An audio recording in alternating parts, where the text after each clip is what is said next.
Cuando observas fotografías nocturnas de ciudades importantes de la década de 1890, algo inmediatamente llama la atención.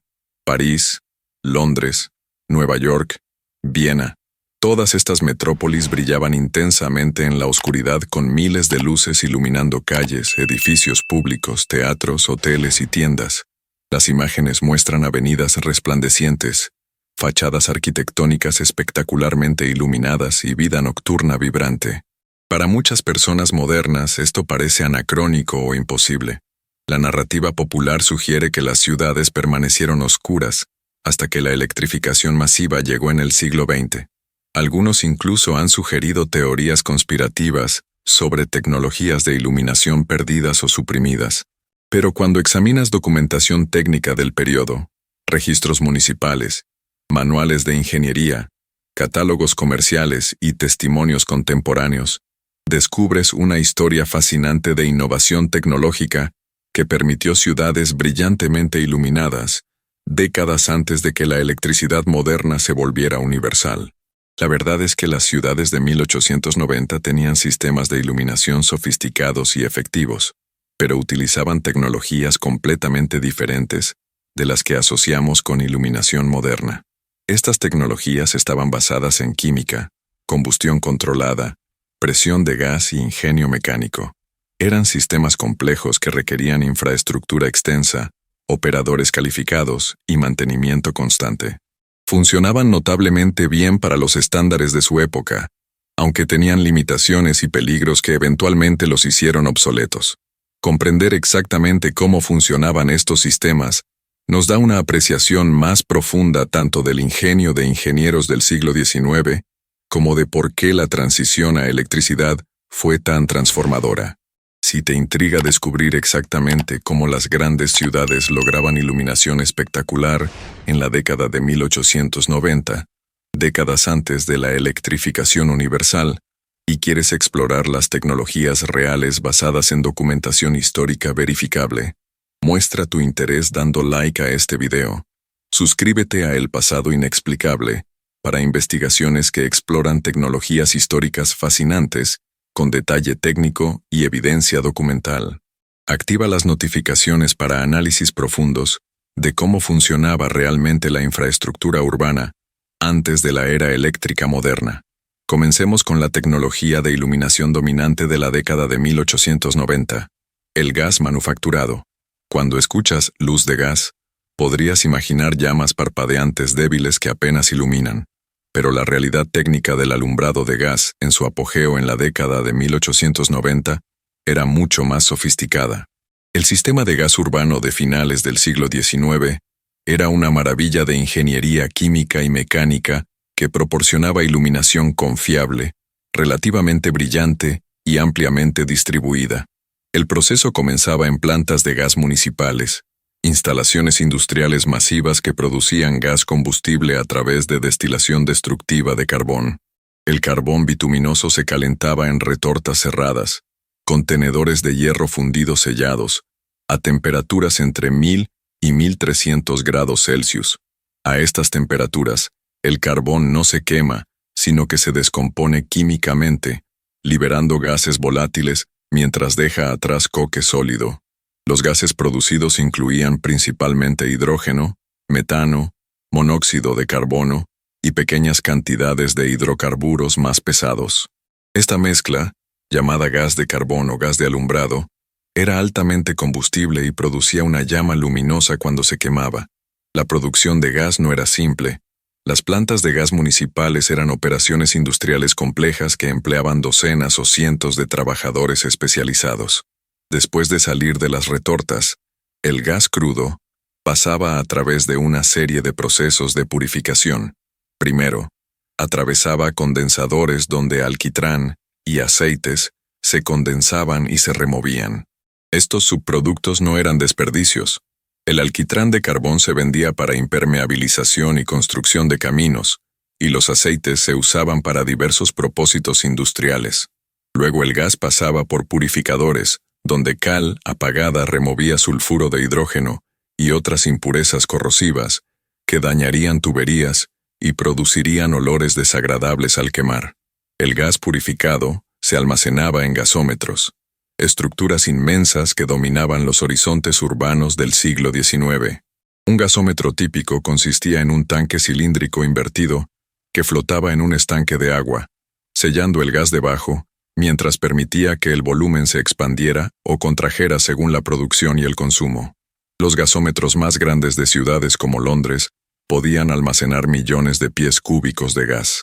Estas estructuras icónicas, muchas de las cuales aún sobreviven como edificios patrimoniales en ciudades europeas, eran componentes esenciales del sistema de distribución de gas. Desde los gasómetros, el gas fluía a través de una red extensa de tuberías subterráneas. Las ciudades principales de la década de 1890 tenían cientos de kilómetros de tuberías de gas de hierro fundido enterradas bajo las calles. La red estaba diseñada con válvulas de control, reguladores de presión y estaciones de medición para gestionar el flujo.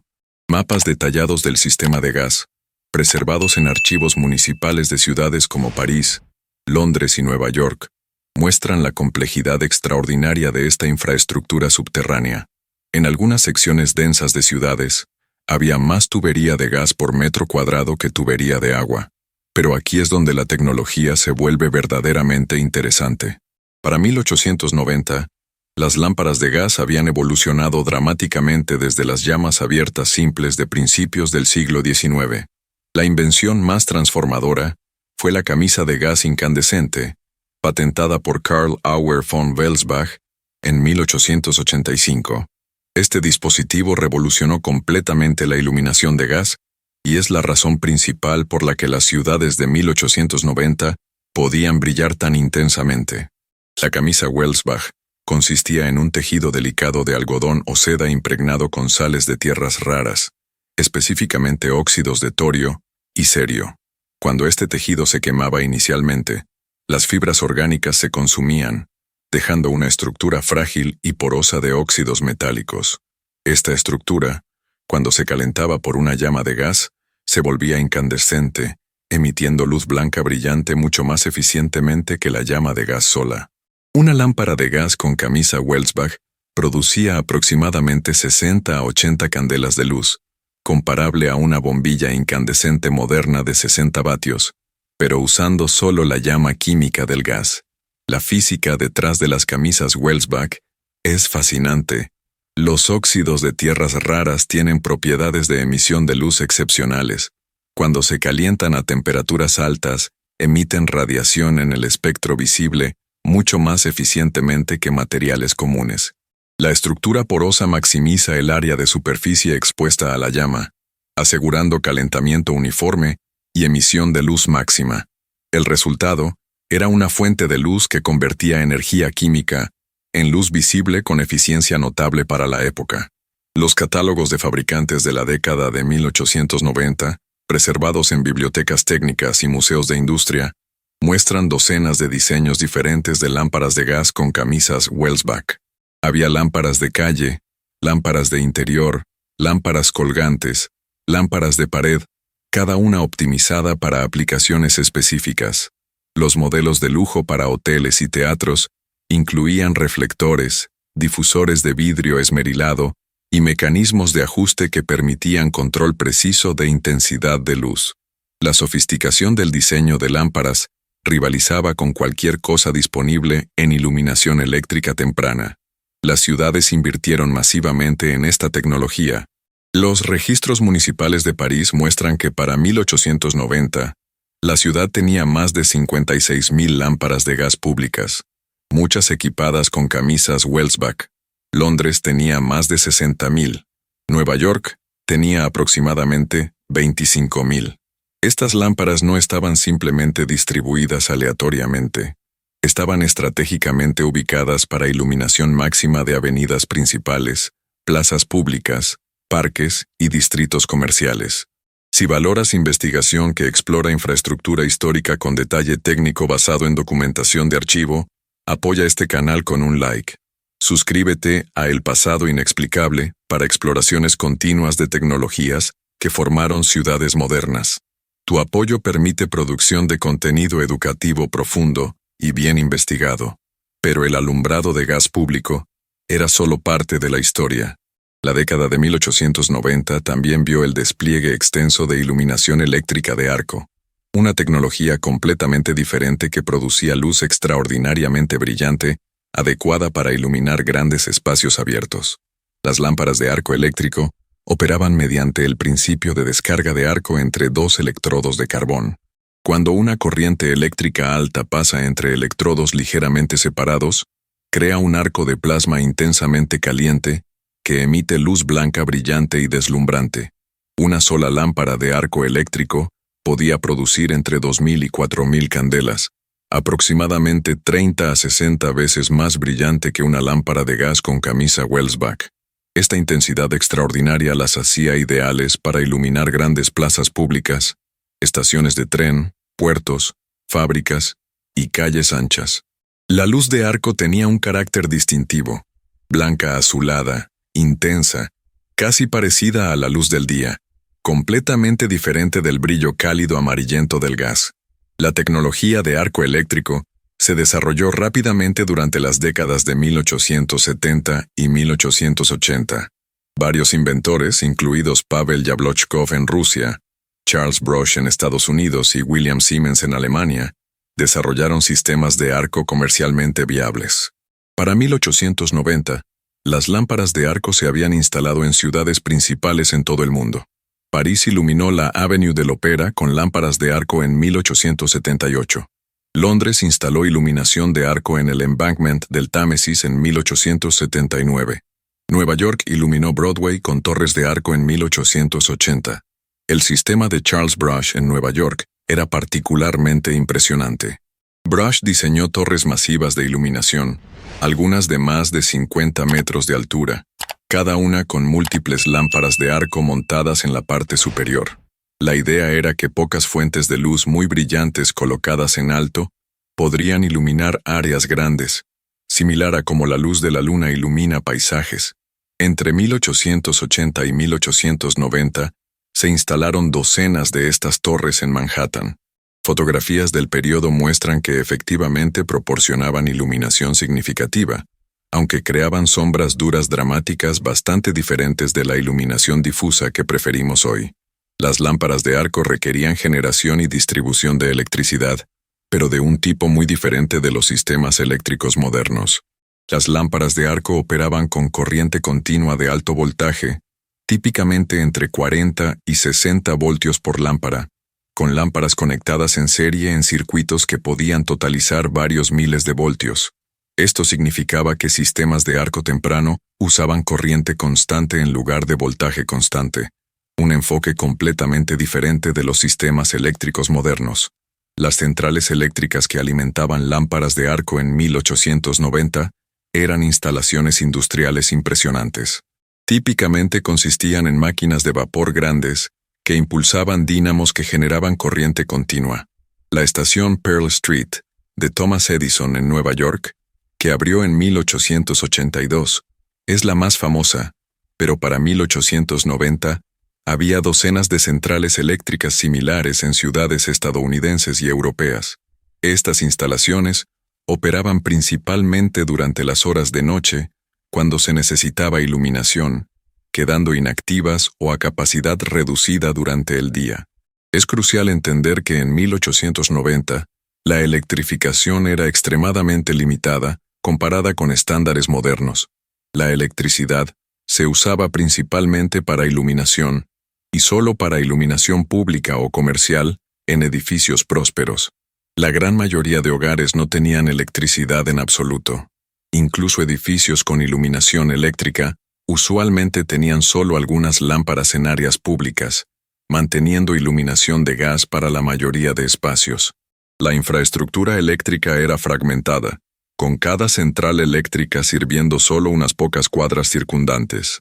No había redes interconectadas a escala urbana, como damos por sentado hoy. Entonces, ¿cómo brillaban realmente las ciudades en 1890? La respuesta es una combinación de tecnologías estratégicamente desplegadas. Avenidas principales y plazas públicas típicamente usaban lámparas de arco eléctrico para iluminación dramática de alta intensidad. Calles secundarias usaban lámparas de gas con camisas Welsbach, proporcionando iluminación confiable y distribuida. Edificios comerciales, teatros, hoteles y restaurantes usaban gas extensivamente, a menudo con accesorios decorativos elaborados que multiplicaban el efecto visual. Los escaparates estaban intensamente iluminados para atraer clientes nocturnos. Los teatros usaban luces de gas controlables y efectos de iluminación eléctrica para espectáculos dramáticos. Los distritos de entretenimiento eran particularmente brillantes. El West End de Londres, el Boulevard de Capucines de París, Broadway en Nueva York. Estas áreas tenían concentraciones extraordinarias de iluminación. Los teatros competían para tener las fachadas más brillantemente iluminadas. Los carteles publuminosos, aunque no eran eléctricos todavía, usaban superficies reflectantes y diseño inteligente para maximizar visibilidad. La combinación de luz de gas cálida y luz de arco eléctrico fría creaba contrastes visuales dramáticos que muchos contemporáneos encontraban más estéticamente interesantes que la iluminación eléctrica uniforme que vino después. Los registros contemporáneos confirman esta brillantez. El periodista francés Jules Claretie describió París en 1889 durante la Exposición Universal. La ciudad brilla como si 1000 soles hubieran descendido a la tierra. Los bulevares resplandecen con luz que convierte la noche en día artificial. El escritor estadounidense William Dean Howells describió Broadway en 1890. Una avenida de luz que se extiende hacia el infinito, brillante como una vía láctea terrestre. Estos no son relatos exagerados. Las fotografías de exposición larga del periodo, a pesar de la sensibilidad limitada de película, capturan la intensidad de iluminación urbana. Pero es importante no romantizar excesivamente esta época. La iluminación de gas y arco tenía desventajas significativas que eventualmente garantizaron su reemplazo. El gas producía calor considerable, haciendo que los interiores iluminados con gas fueran incómodamente calientes, especialmente en verano. El gas consumía oxígeno y producía productos de combustión, incluido dióxido de carbono y vapor de agua, requiriendo ventilación extensiva. Las lámparas de gas tenían que encenderse y apagarse manualmente, empleando a miles de encendedores de faroles que recorrían las calles al anochecer y al amanecer. Las camisas Welsbach eran extremadamente frágiles y requerían reemplazo frecuente. Las lámparas de arco eléctrico tenían sus propios problemas. Los electrodos de carbón se consumían continuamente, requiriendo mecanismos complejos para mantener la separación de arco óptima. Las lámparas producían luz que parpadeaba y sonido de chisporroteo que muchos encontraban molesto.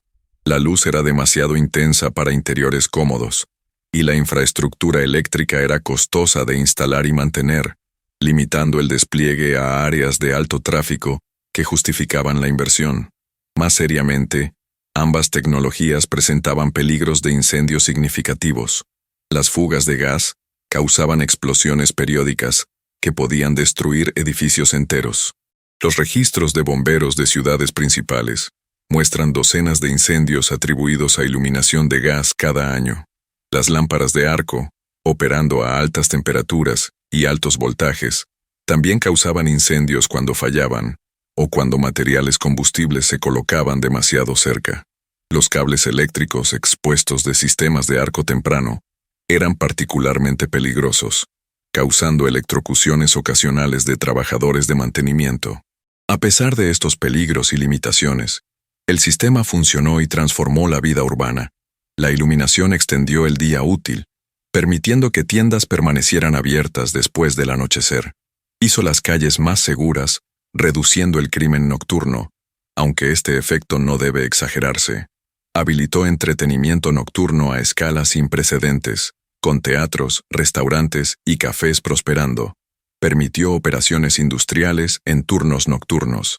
Y psicológicamente, transformó la percepción urbana, haciendo que las ciudades se sintieran modernas, progresistas y tecnológicamente avanzadas.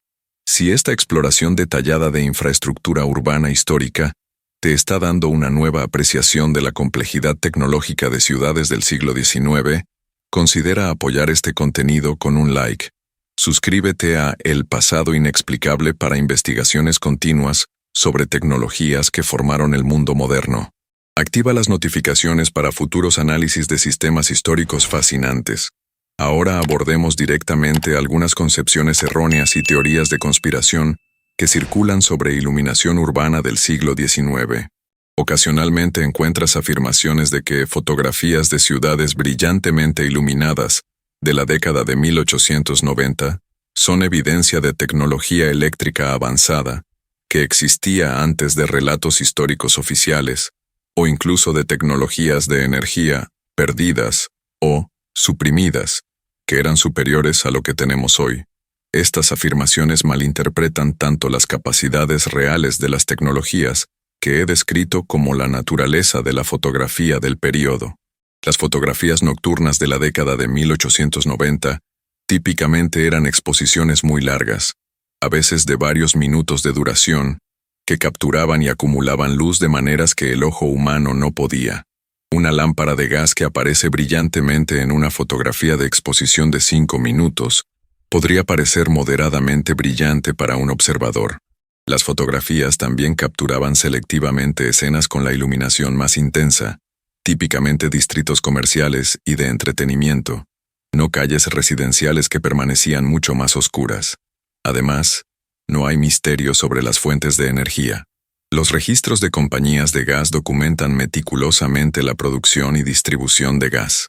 Los registros de centrales eléctricas documentan generación y consumo de electricidad. Los informes financieros municipales detallan gastos en iluminación pública. Cientos de manuales técnicos de la época explican exactamente cómo funcionaban todos estos sistemas. Literalmente, decenas de miles de trabajadores operaban y mantenían la infraestructura de iluminación, dejando registros extensos de empleo, capacitación y operaciones. La transición de gas y arco a iluminación eléctrica incandescente durante las décadas de 1890 a 1920 está exhaustivamente documentada. No fue un reemplazo repentino, sino una transición gradual a medida que la tecnología de bombillas incandescentes mejoró, las centrales eléctricas se volvieron más eficientes y las redes de distribución eléctrica se expandieron.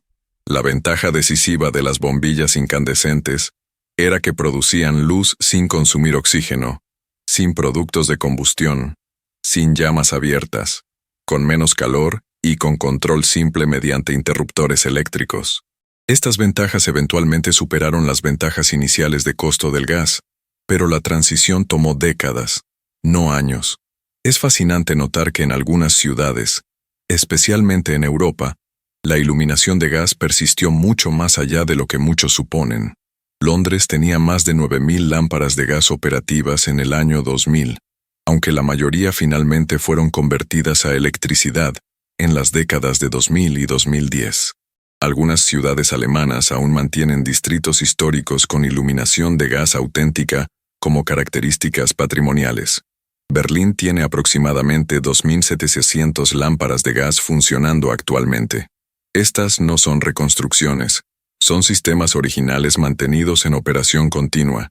Puedes visitar estas instalaciones de gas sobrevivientes y ver exactamente cómo funcionaban. El Museo de Gas en Leicester, Inglaterra, tiene una planta de gas victoriana completamente preservada con toda la maquinaria intacta. El Museo de Historia Industrial en Colonia, Alemania, tiene exhibiciones extensas sobre tecnología de gas incluyendo equipos operativos. El Museo de la Ciudad de Nueva York tiene exhibiciones sobre infraestructura de servicios públicos del siglo XIX con artefactos originales. Esta tecnología no está perdida ni misteriosa. Está bien documentada y parcialmente preservada. Examinemos ahora una pregunta comparativa interesante. ¿Era la iluminación urbana de 1890 realmente impresionante para los estándares de su época? ¿O parece impresionante solo en retrospectiva, porque subestimamos capacidades del siglo XIX? Para responder esto, necesitamos comparar con periodos anteriores. En 1800, antes del gas manufacturado, las ciudades dependían exclusivamente de lámparas de aceite, velas y fogatas para iluminación nocturna. Las calles públicas típicamente tenían solo unas pocas lámparas de aceite espaciadas muy separadas. La mayoría de las áreas urbanas eran profundamente oscuras después del anochecer. Las personas llevaban linternas cuando se aventuraban fuera de noche. Los niveles de luz eran tal vez 100 veces más tenues que ciudades de 1890. El contraste entre 1800 y 1890 era verdaderamente dramático y habría sido experimentado como transformador por contemporáneos. En 1850, las principales ciudades tenían iluminación de gas extensa, pero sin camisas Welsbach. Las lámparas de gas de llama abierta producían aproximadamente 12 a 16 candelas, razonablemente efectivas, pero no espectaculares. Las ciudades de 1850 eran significativamente más brillantes que 1800, pero notablemente más tenues que 1890. La invención de Welsbach en 1885 aumentó el brillo de gas aproximadamente 4 veces, creando un salto cualitativo en experiencia urbana.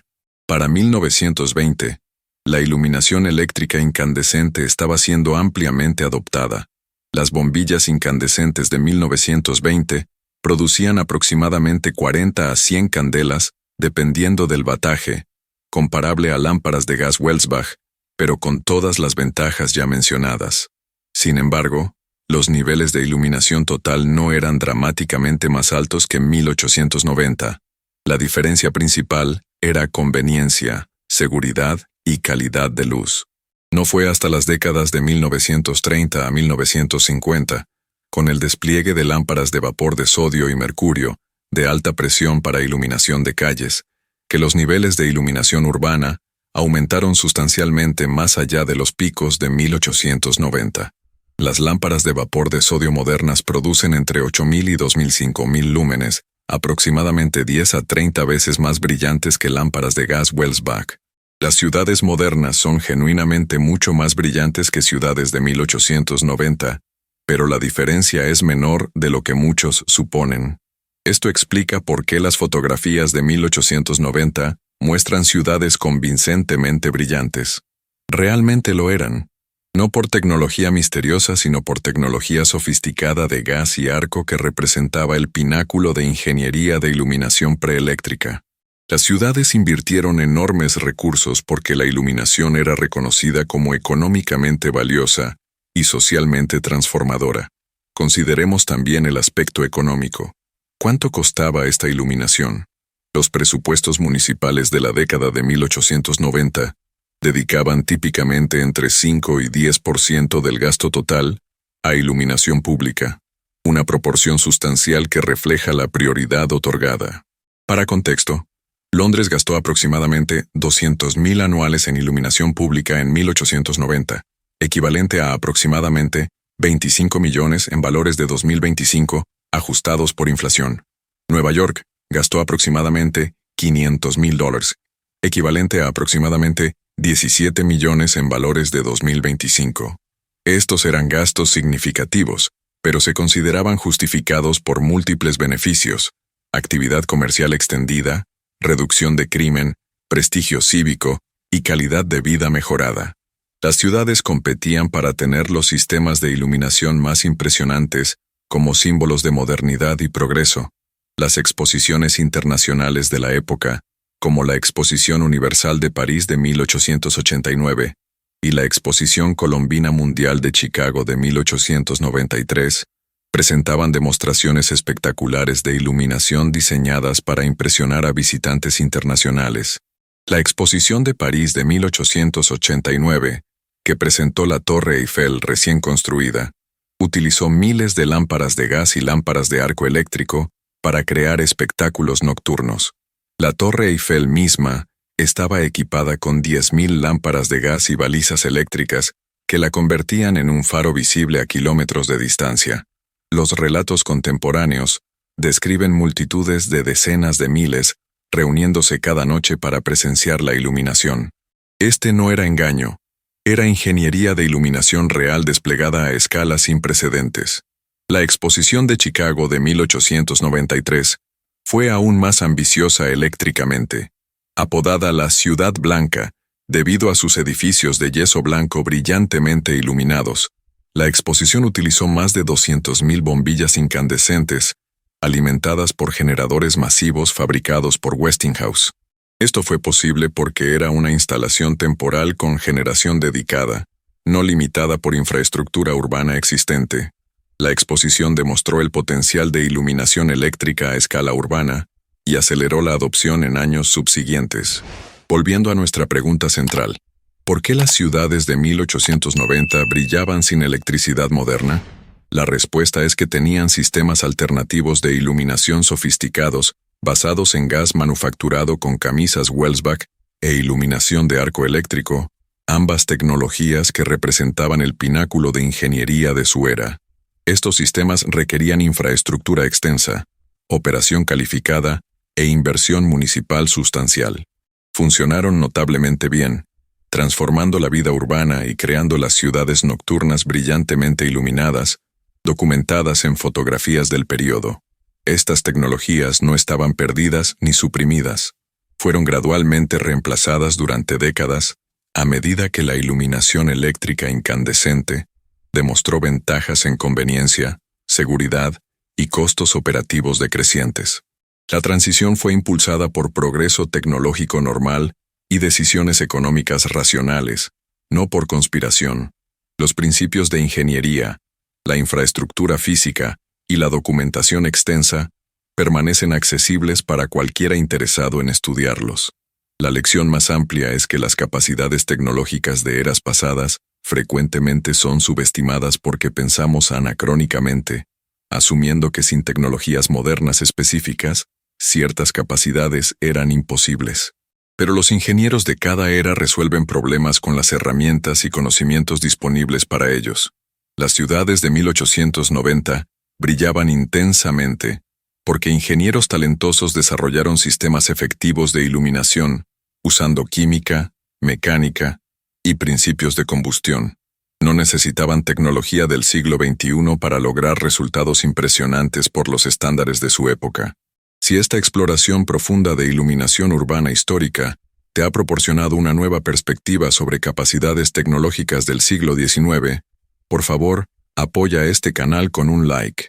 Suscríbete a El pasado inexplicable para investigaciones continuas que exploran cómo funcionaba realmente la infraestructura histórica, basadas siempre en documentación verificable y principios técnicos sólidos. Activa las notificaciones para futuros análisis de tecnologías que formaron ciudades modernas. Gracias por acompañarme en esta exploración de cómo brillaban las ciudades antes de la era eléctrica moderna. Te espero en la próxima investigación donde continuaremos desentrañando las maravillas de ingeniería histórica.